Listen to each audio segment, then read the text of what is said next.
Hello, and welcome to the Bespoke Words podcast, where crafted words prompt curious thought.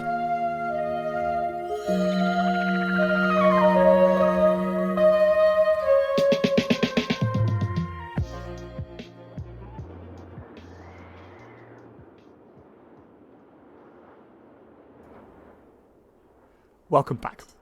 I'm sitting up here in my little studio with a storm blowing that's rattling the windows and making the walls creak.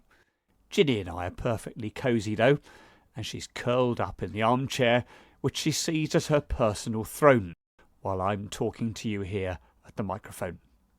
I wanted to record her snoring for you, but that seemed a bit mean in the end. After all, whoever wants their best friend to drop them in it on air? Enough said.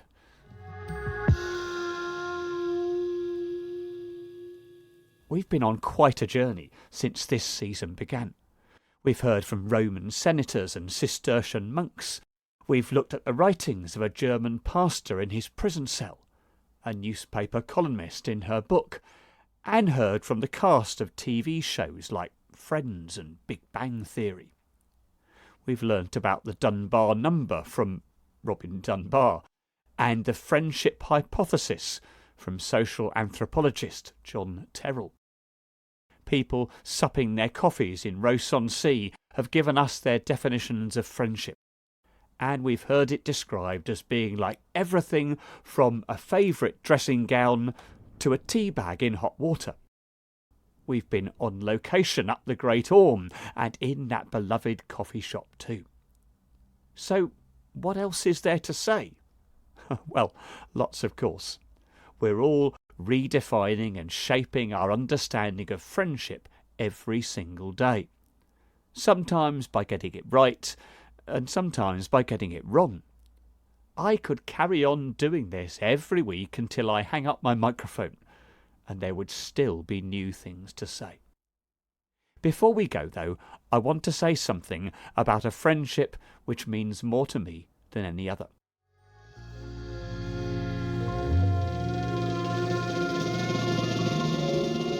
It is my friendship with Jesus.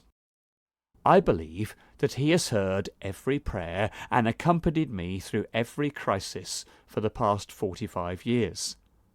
I've been able to speak to him at any time, day or night, and his promises keep me going even on the darkest day. Now, before you say it, I don't understand how that really works either, but I know it to be true. When Joseph Scrivener wrote that old hymn, "What a Friend We Have in Jesus," I can sing it with the best of them. Here's the thing though, it's a very one-sided friendship. Speaking to his disciples, Jesus said that they could be his friends if they do as I command you. I can safely say that I have no other friendship in my whole life that works that way. Then again, this is no other friendship. A friendship with Jesus is not a friendship of equals.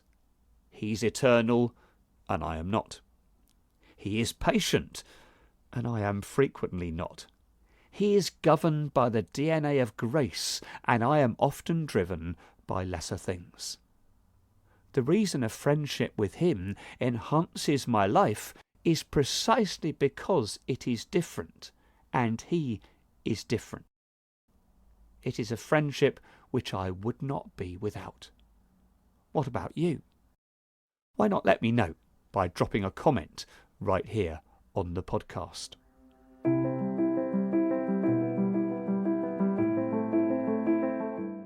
So, what are my closing thoughts then? Here we go.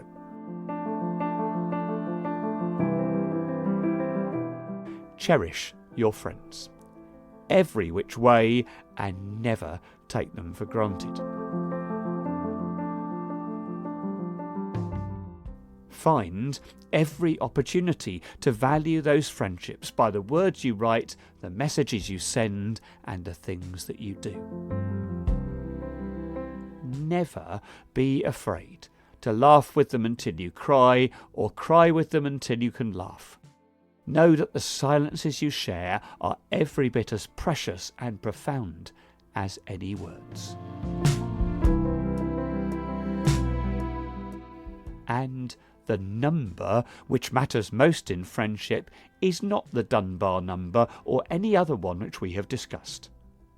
The number which matters most is the number 1. You only have one life in which to make these precious friendships. So do it. I'm going to close with some thoughts about the end of friendship, or maybe the beginning of new ones. One of the most challenging aspects of any friendship is that it is time limited. No matter how much love and effort we may pour into maintaining it, human lives are finite, and it will come to an end. For me, one of the hardest aspects of losing my wife to cancer before we came to the end of our working lives was that the next chapter of life would be one which I faced without my best friend at my side. We had developed an easy rhythm between us, a muscle memory which kicked in every time we explored new horizons or tackled new challenges. When things were new or strange or a place was unfamiliar, our strengths and weaknesses complemented one another in our ability to tackle them. Retirement was supposed to be one of those unfamiliar things, but regrettably, I've had to tackle it alone. Often, the prospect is held out that the rupture in such friendships is but a temporary thing, and that we can somehow pick up where we left off when we get to heaven. Numerous readings favoured by funeral celebrants suggest exactly this. They talk about the person we've lost as being only in the next room, and suggest that an easy familiarity nurtured on earth will somehow be continued in heaven. I wonder. When asked about marriages in heaven, Jesus replied that in heaven we would be like the angels, and that we would neither marry nor be given in marriage. What does this imply for friendships, I wonder? Perhaps they'll seem somehow unnecessary, since the loneliness or fears which drove friends together will no longer be present. Perhaps particular friendships would upset the general harmony in heaven, a bit like those particular friendships within monastic communities which we talked about weeks and weeks ago, where they were feared in case they rocked the boat.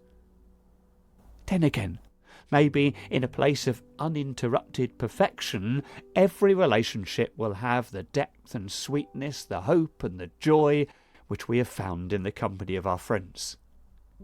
It's quite possible that the glory of friendship is to be replaced with something even better, the like of which we've never imagined. I have to confess that my heart hopes it is some other way.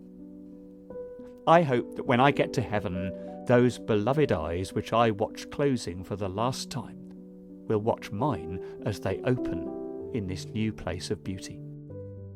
I do hope that a hand whose shape is so familiar that I could mould it right now will grasp mine and help me to my feet.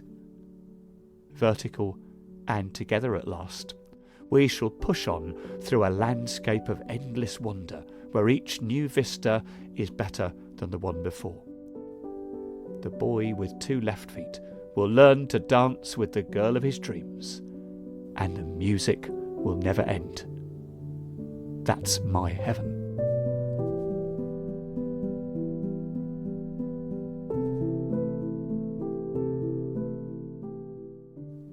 Thanks so much for listening. I'll be back in a few weeks with a very special series of daily Bespoke Words podcasts for Advent, taking you from December the 1st right up until the eve of the big day. And in the new year, we'll be taking a look at the subject of hope. Everybody has something to say about that. Until then, make the very best of your friends, won't you?